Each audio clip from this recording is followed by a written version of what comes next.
David Brown, UK Managing Director, Börger Pumps, explains how modern rotary lobe pumps are being used in some of the most challenging wastewater and sludge applications, including for grit removal.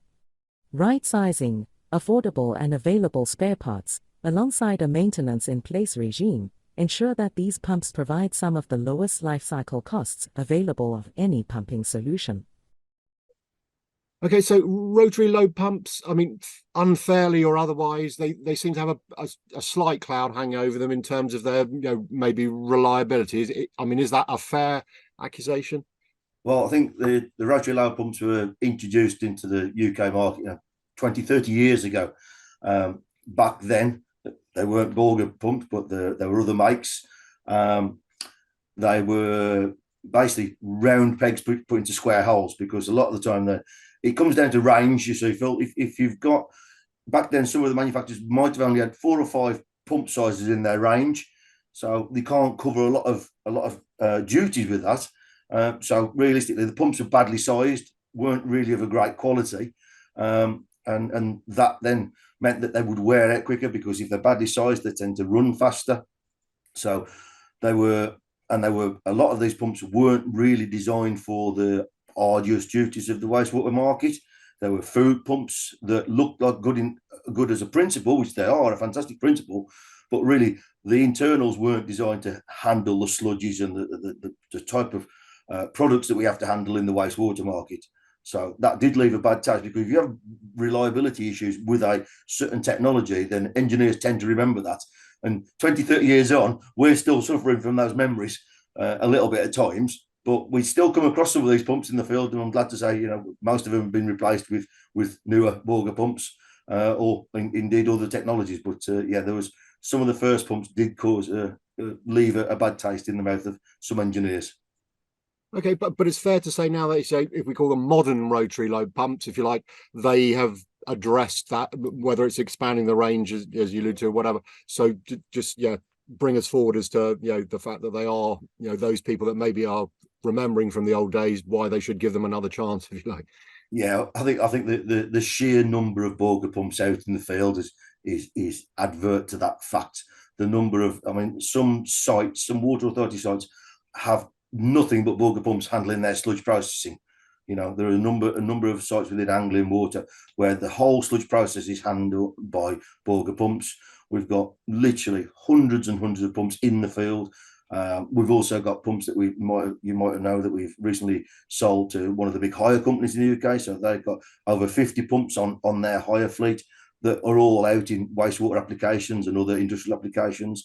And there's even sites, there is actually a site down in London which has got over 100 Börger pumps on site. So that's a big number of pumps for a wastewater treatment works to have on site. So that reliability issue, you can't sell that number of pumps. Don't get specified if you don't have a good product in the first place. And we are regularly specified as being the preferred manufacturer and technology for certain sludge applications.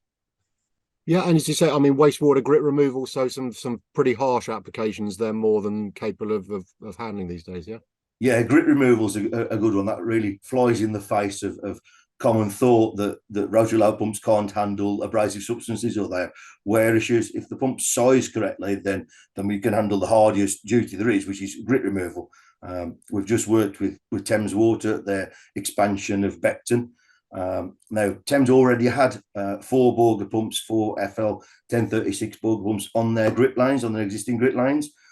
Because of the new tideway tunnel income, they needed to put some more grit lines in. So after some very rigorous testing on behalf of Thames, where they put our pumps to some quite arduous testing to not only prove that the pumps could handle the grit, but the wear characteristics were acceptable. It was proven that was the best solution for Thames. And of course, they got the experience of having these pumps. I think they were installed originally in 2018. So they've had Börger pumps handling the grit at Beckton since 2018. They've now introduced another 2 more grit lines with Börger pumps on them. And they're also refurbishing the original grit lines and putting another 4 brand new Börger pumps on there, along with a new automated technology system. So there's an advertisement that, a rotary lobe pump can not only handle arduous duties, but it handle grit itself. And it's handling at one of the biggest treatment works in Europe. and that's testimony to how we size our pumps. I was going to say, so right sizing and more generally, I guess, overall specification, that's still crucial. I mean, do you think everyone gets that, or do you think there's still perhaps a little bit of a need for education for people to understand that specification and the right sizing is important? Otherwise, they might, things might not work as well as they anticipate. Yeah, well, I don't know how every other company sizes their equipment, but the way Borger sizes their equipment, we look at every single duty. Every duty is looked at from an individual point of view, and we take that duty down to the nth degree and size the pump specifically for that application. So although two pumps in the field might look very similar, each one has been specifically sized and configured for that actual duty. So that's very important. But we do have the biggest range of pumps to choose from in the first place.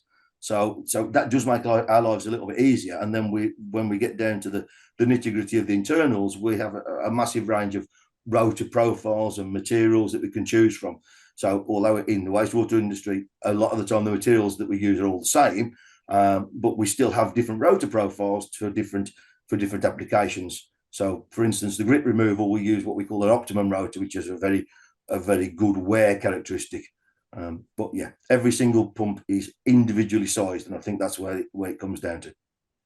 Yeah, and obviously we can't pretend. I mean, wear does happen no matter how good the initial pump is, and so I guess alongside the right sizing and the quality of the initial pump itself, the importance of available and affordable spare parts and maintenance in place. I guess that's also goes along with the initial specification and right sizing. Is that fair to say? Yeah, moving parts wear. That's just life. That's what maintenance is all about. Replacing the moving parts that have worn. All our products have maintenance in place at their core. Maintenance in place was, in fact, I'm going to say invented, but it was right in Börger Pumps from when I started with them in 2006. It's a core design element of all our products, not just the pumps. So maintenance in place, remove easy access to the pump, making life very easy for the engineers. Spares availability. Okay, Brexit has added a day on delivery from Germany, so we have increased our spares holding here in the UK. We've never been seen as expensive. I don't think we've ever been told that our parts are expensive. So relatively, we're an inexpensive product to maintain, especially when you look at you can do it in situ without having to take it to a workshop or send it away. And then some of our customers, they benefit from what we have consignment stocks on site, so they have spare parts available instantly that belong to us, but we store at their works or their site, so that they have virtually zero downtime. I think we've covered most bases then. So we've got a quite quick delivery from Germany. We've got stock in the UK, and then the bigger customers or the bigger users have actually got our stock available at their site. So we try to make owning and operating a Börger pump as reliable as possible. And in terms of sort of recent developments, I believe some of the water companies are asking for you to provide them with upright stands for the pumps, as opposed to the traditional way, which is just concreting the pumps in place. What's the thinking behind that trend? Yeah, well, concrete is not good for the environment. It's got a very high carbon content to it. So some of the water authorities are trying to reduce their carbon footprint. Obviously, well, not some of them, all of them are trying to do it. And for some time now in our marine market, we've obviously in the marine industry, space is a premium on board a ship and in the engine bays. There's pumps everywhere, there's pipes everywhere. So we have to try and fit our equipment in some very, very unusual places. And one of those designs is what we call like a mast design, where we use a stainless or a steel structure and bolt the pumps onto it two at a time, like piggyback them, if you like, paired up. And we were asked how we could increase or reduce the carbon footprint at a sludge treatment, a new technology sludge treatment centre. And we suggested that, well, if we could get rid of some of the concrete, then that would reduce the carbon footprint. And they absolutely love the idea of that. So we showed them this design of the mast design with the two pumps back to back on it, and they just went for it. They said, it just makes perfect sense. It reduces the concrete plinth. We've still got the pumps at a nice height, and it's got a small footprint. So it was a winning idea, really. Yeah, you mentioned the marine industry there, and clearly we've been talking about the water industry and the fact that they're now pretty much switched on to the benefits of rotary lobe pump. But are there other industries? I mean, you mentioned marine, but other industry sectors that are also sort of increasing their interest and or acquisition of rotary lobe pumps? Yeah, well, Borger have always been very strong in the industrial sector. It's one of our development and marketing strategies, really, is that we don't just look at the water authority work or the biogas industry in its whole. Globally is a massive market for us. Our products have been developed. We first of all, we have the blue line, which is the common pump that you see, but we also have the Onyx line, and now we have the Nova line. Both of those products are developed specifically for industrial applications with very specialist sealing capabilities. We have thermosiphon, double balanced mechanical seals. We've been experts in ATEX for years. We do an awful lot of work with the oil industry out of Aberdeen. We supply pumps to some of the biggest oil refineries in the UK and obviously globally as well. Chemical works. So yeah, I'm going to say 50% of my time is in industrial rather than wastewater. But we like to try and travel, we like to try and bring some of that technology over with us, especially with the ATEX and things like that. We have sometimes the water authorities have standards that are a little bit restrictive, shall we say, that we would in the industrial market, those standards aren't quite so restrictive, so we can explore better technology avenues, shall we say, and utilize the full range of the pump a little bit easier than sometimes we can do in the water authorities. And maybe as we're finishing, be good to understand, we talked about rotary lobe pumps, but it'd be good to maybe just compare them, the benefits they have when compared to alternatives that people might consider, just sort of put them within the wider pump industry, if you like. Yeah, well, there's a lot of pump technologies out there, and not all technologies are right for everything. That I'd accept that. But the rotary lobe pump is a very efficient pump, first of all. It's a very, very efficient pump when you look at its efficiency against other technologies.